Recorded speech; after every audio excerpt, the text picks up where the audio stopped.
Okay, the time isn't set in stone. It's somewhere between 8 and 9 o'clock in the morning. We have a busy, busy day today. The veterinarian's coming for the donkeys, and then the farrier's coming for donkeys and horses. So we should be having lots of fun for most of the day. It's kind of rainy, muddy. Yay! Hoping it's not too much of a rodeo. So yesterday, I am very thankful that Gwen was nice enough to come on and do a Facebook Live. I was with Hugh. We had to get our motorhome, Bo, for those of you who don't know Bo, into the shop. She has a whole bunch of things little stuff that needs to get fixed, and she literally hasn't gone on a trip since, oh man, 2 falls ago because of COVID. She's been parked. So she's getting in and getting fixed, and we have plans to go to the beach. Yay! My mother has not been to the beach in probably close to 10 years. She's really excited. So we're going to go to the beach. Nanny's doing great. She's doing really, really well. And she's been going out to the barn with us and helping us again, which is really, really wonderful. Yeah, Gwen was great yesterday. And she has so many new products and things to tell you guys about. So I'm excited. And I just want you to know that Gwen, she's an engineer. I think, the engineering part makes her a metal personality, although she's not totally metal. But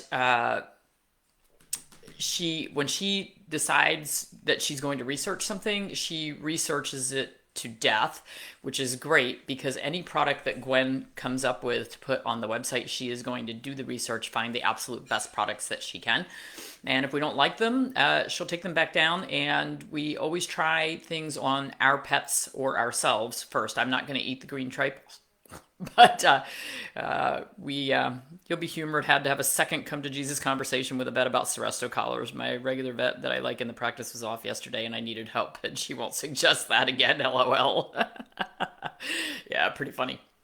So I did notice though, because I was watching Gwen's live while we were driving, and the reason I couldn't do live was because we were in a very, very remote area where the internet connection on my phone kept coming and going. So got the P how to give it to the dog. We open the capsules and put them in their food for some of them, and then we have other dogs that will just wolf down the capsule in their food. So whichever way.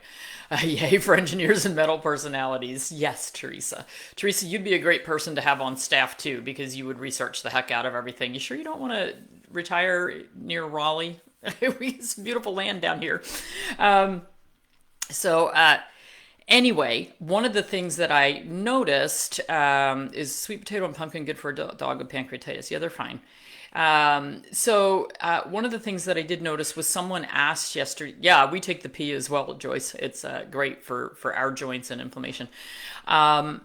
So one of the things that someone asked was, what do you mean when you say my dog is hot, or my dog is cold, or that the lamb is hot, or the greenlet mussels are cold? And we've gotten a lot of new followers thanks to the summit and some of the things that we've been posting. And so I thought I would just kind of go back to Yin and Yang 101. And for those of you who have been following us for a long time, you're very familiar with this, but I think that we need to, it's almost like we speak a foreign language because we've been doing this for so long, and literally learning traditional Chinese veterinary medicine for me was like learning veterinary medicine in a foreign language. So it's very, very different. So yin and yang are two opposing but coexisting forces that we need both in we need both of those in our lives. So yin is dark, moisture, female, cooling. Think of it's down, it's like earthy. So think of a deep, dark cave. What's burning, Mom? Something's burning. I'm hoping she's cooking. So think of a dark cave where you walk into a cave, it's dark, it's damp. That is yin. Yang is the opposite. It's sunlight, it's up, it's the sky, it's bright. So think of that bright sunny day. You've got the light beaming down on you, it's hot, and that's the male side. The yang is generally more energetic, faster moving. So you can't be all of one thing or the other, but when you get out of balance, you can be too wet. You can be too dark and moody, or the opposite. You can be hot and dry, have dry skin. Women in menopause, that's a yin deficiency. That's where we've lost our air conditioning, and it's like, oh my gosh, hot flashes, I can't stand it. So, and that's not because we necessarily have too much yang or heat. It's because we've lost our cooling. We've lost that yin, and it's because our hormones are shutting down, and those estrogen and progesterone hormones are the female part that keep us in balance. And as that starts to drop with age, then we become too hot. So the same thing occurs with our animals. And so it's easier to talk about it in dogs, although it applies to any being. So a dog who's too hot, they're going to drink a lot. They're trying to put out the fire. So diseases like diabetes, Cushing's disease, those are inflammatory diseases. So they're drinking a lot. They're trying to put out the fire, and their hormones are out of whack because those are endocrine diseases. They're panting a lot. That's their way of cooling off. So you look at your dog and you say, man, he's like sprawled out on the cold tile. Some of them will go lie in the bathroom all the time on the tile floor, or they'll even get in the bathtub. They sprawl out trying to get as much body contact with that cold tile as they can. They're panting, they're drinking. Those are hot animals. And so we can change their diet and how we deal with them to try to cool them off, try to give them air conditioning from the inside with their diet, and from the outside with air conditioners and fans and cooling mats and cooling vests. On the other hand, we can have animals who are too cold. They're the sun seekers. This is a lot of kitty cats. They follow the sunlight through the windows around the house all day, and they just want to lay in one sunny spot after the next. And we get dogs who do that too. These are the animals, they sleep curled up in a tight little ball because they're trying to conserve their energy and conserve their heat because they're cold. And a lot of times, older animals, as their energy is waning and they're losing their body fat, we'll see a lot of pictures of old gray animals who are curled up in little balls when they sleep. They're the cats that are diving under the covers. We have one cat who sleeps under the covers of our bed every day. He can't wait for us to get out of bed so he can climb up and get under the covers, and he spends the entire day there. He's also schizophrenic, but it's his hiding place. So we can look at that animal or even ourselves and say, okay, well, how do I fix that? I know I've got these problems. I know my pet has these problems. Like, for Pete's sakes, he's panting all the time. I can't stand it. One of the first complaints that we get from clients who don't realize that their dog has Cushing's disease is, this dog keeps me up all night long panting. I've got the air conditioning on, I've got a ceiling fan on, and this dog is panting all night long. I can't stand it. I need to get my sleep, make him stop. So how do we do that? Well, we look at the energetics of food, and all of this is explained really well in these two books that are behind me, From Needles to Natural and Yin and Yang Nutrition for Dogs. And I also have a ton of blogs like the Pet Personality Profile and Feeding Your Pets for Their Personality that are on the website. So at drjudymorgan.com, you can go on there and you can download a lot of this information, do a lot of reading. Very, very helpful. So everything that we eat or drink is also going to have energetics. It's going to change our body from the inside. So if we're cold all the time, like, I'm freezing in the winter. I hate winter.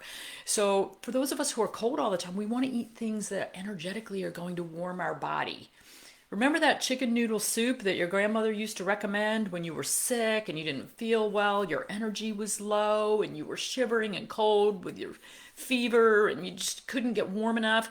What do we want to eat in the winter? Chicken noodle soup. Chicken is warming. It's energetically warming. Venison, lamb, chicken, all very warming. Spicy foods warm us from the inside. You eat a hot pepper, you start to sweat because your body's like, whoa, got hot on the inside. So if I sweat, that's going to, as that evaporates, that cools you off. So that's why people in hot countries will actually eat hot, spicy foods. While energetically they've already got all this heat, what it does is it allows them to sweat, and that allows them to cool. However, for our pets, they don't sweat. Like they really don't sweat much, maybe through their pads. So, but they're going to pant more. So it's not the best way to cool them off. What we can do is we can feed foods that are cooling. What do you want to eat in the summer when you're hot? Ice cream, watermelon, things that are high moisture, things that are cooling to the body. So for proteins, it gets a little trickier, but think of cold water ocean fish. It's swims around in very cold water. That's going to be more cooling. Rabbit is cooling. Turkey is cool to neutral. Pork is cool to neutral.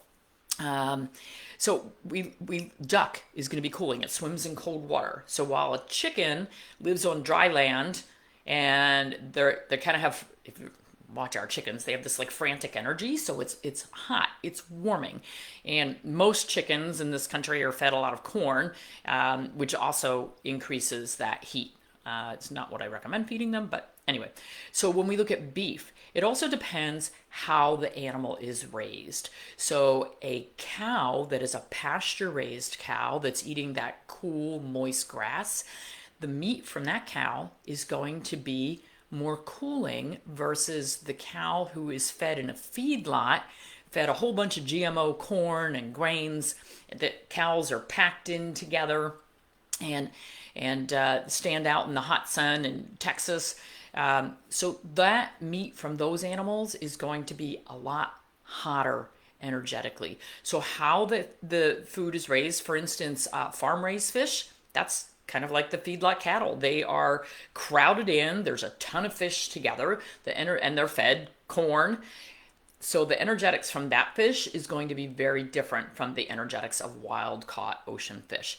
So you have to look at the energetics of your animal or yourself. You have to look at the energetics of the food. How was it raised? And then you have to look at how do you prepare the food. So if you're feeding raw, that's going to keep the energy cooler. If you slow cook it at a low temperature, okay, now we've increased the energetics of it a little bit warmer. Then we can bake something in the oven at a slightly higher temperature. We step up a bit. Put it on under the broiler and broil something. We go up even hotter, and put it on the grill, and then you're up here. So how you goat is warm. So how you prepare the food is going to have an effect on it as well. So beef can be neutral, can be hot, depending on how it's raised. So the bison is cooler than beef because bison is a bigger, slower moving animal. So we have to look at how the animal lives. Where does it live? How fast does it move? For instance, shrimp. They zoom, zoom, zoom, zoom. So even though a shrimp is in cold water, they have frantic energy. They move very fast, so their energetics move up. But all of these things are on lists. So you can look at a list and say, well, my animal is too hot. I need to feed things that are cooling. Okay, you open the book and you go, what things are on the yin list? Things that are going to be cooling and moisturizing. So what should you feed chicken? I just got 3 chicks. We use organic pellets, great, and we feed a lot of dried mealworms. Grubbly is where we get our food. Great place. They ship it direct to your house. And everything, we try to do organic, non-GMO for our chickens, and we're getting some stuff, getting some chicken products in the website. We have them in stock. They haven't gotten on the website yet because Gwen has to do a lot of programming for that. So in pancreatitis, does the protein have to be completely cooked? Not necessarily. It just depends on the digestion of the animal. Some will do better with their food gently cooked. Others do just fine with raw food. So it really depends on the animal. Fish from the ocean, seafood may contain high quantities of mercury. It might. Depends where it's being sourced from. It depends on the age and size of the fish as well. The bigger the fish, the longer the fish lives, the more heavy metals it has a tendency to accumulate.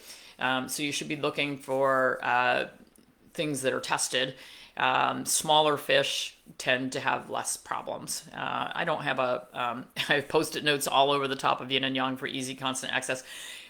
People brought me that the Needles to Natural book in my office. A lot of times they would bring it in and literally highlight it in 4 different colors, post-it notes sticking out everywhere.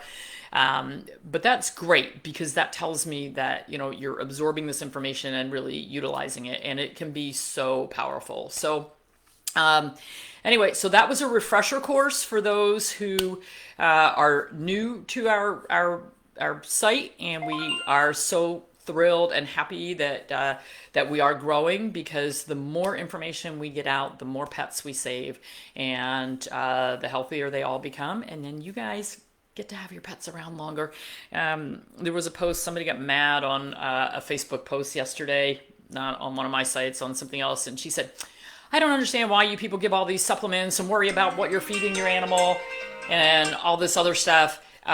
You know, I think you're all crazy. You're all over the top. My dog's 13 years old. He's lived a great life, and our dogs always live to, you know, be 12 or 13 years old, and we don't do any of this stuff.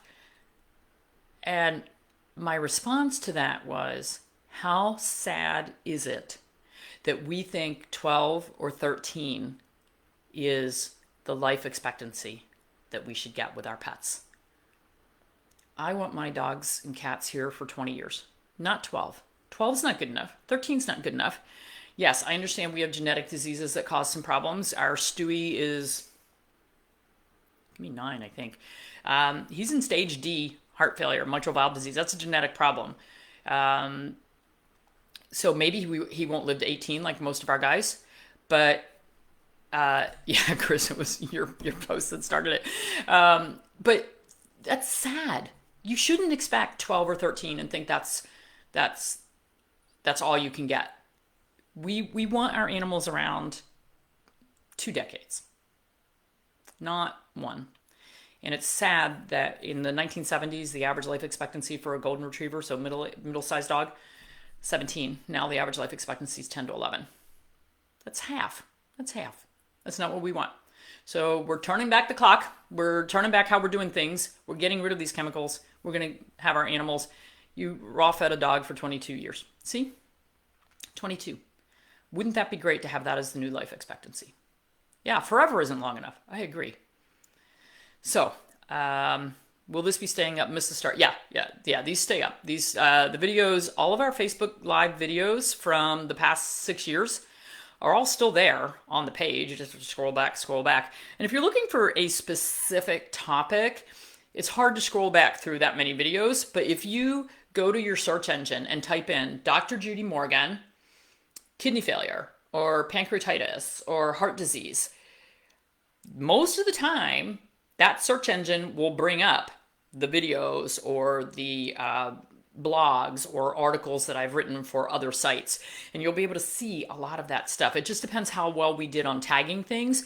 But Joey Kent is now taking a lot of these Facebook videos and putting them on our YouTube channel. And he's doing a really, really good job at putting in search words, optimizing for search engines so that things are easier for you guys to find. So just do some searching on whatever your search engine is that you use, and see what you can find, because there's a ton of information out there. And a lot of times the emails that or messages that we get, we're literally just going to send you a link back to an article that's been written or a video that's been done, because it's out there. So you can save yourselves some trouble by just doing a little bit of that searching yourself. You'll be amazed what you find, because sometimes you'll find 10 or 12 things that I've posted. Somebody asked about cats and crystals in their urine, and I have more videos and blogs and things on that than I can shake a stick at. I'm happy to talk about it again, but there's a ton of information out there. So Google it, you'll find it. Okay. All right, everybody have a wonderful day. I'll see if I can get some music. Gwen tried to call me a minute ago, probably about horses and donkeys.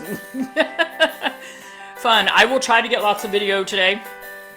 We don't have quite enough people for all the wrangling we're going to need to do with, I don't even know how many animals we have now. 5, 6, 11 to deal with today. Some of which we haven't been able to touch.